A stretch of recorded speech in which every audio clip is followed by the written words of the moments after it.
Having missed Real Madrid's previous 4 matches due to injury, Thibaut Courtois returned to action during Saturday evening's victory over Osasuna at El Sadar.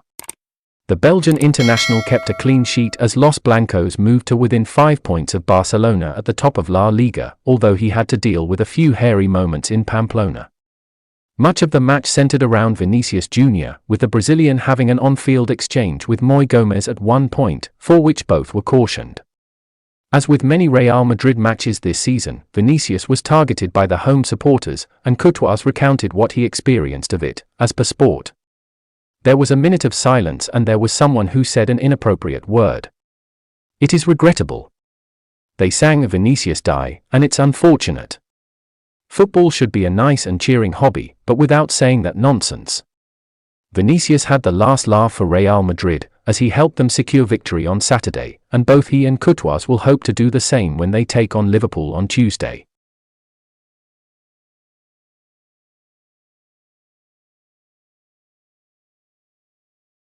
Real Madrid winger Vinicius Jr. was the subject of death threats from Osasuna fans during his team's La Liga win in Pamplona on Saturday night. The Brazilian was also heckled before the match in what was supposed to be a minute's silence to pay respects to the victims of the earthquakes in Turkey and Syria. Vini has often been targeted with rough treatment by opposing players this season, with some of the unacceptable abuse from the stands even spilling over into racism. It was recently suggested that the player and Real have become increasingly concerned by his treatment this season, both in terms of a lack of protection from referee and being portrayed as some of villain even though he has been the victim. Los Blancos already had similar concerns about protection last season.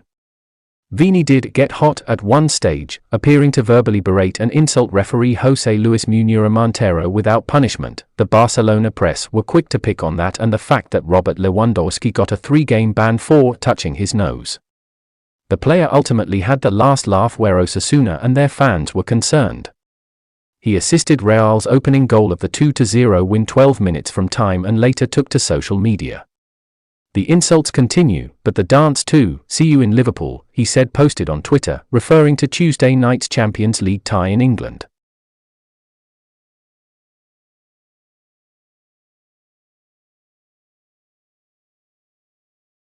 The second El Clasico fixture of the season in La Liga will be a very important match for both sides.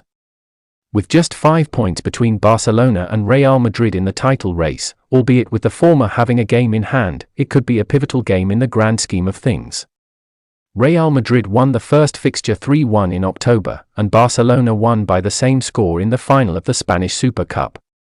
The bitter rivals will face off another 2 times this season, having been drawn together in the semi-finals of the Copa del Rey. Fixture details have been confirmed for the second El Clasico League match, with the game being confirmed as a 9 p.m. Central European Summertime kickoff on Sunday, the 19th of March at the Camp Nou. Barcelona will hope to have injured duo Ousmane Dembélé and Pedri back in time for that fixture, with Xavi Hernandez confirming that the former is on track to return in a few weeks.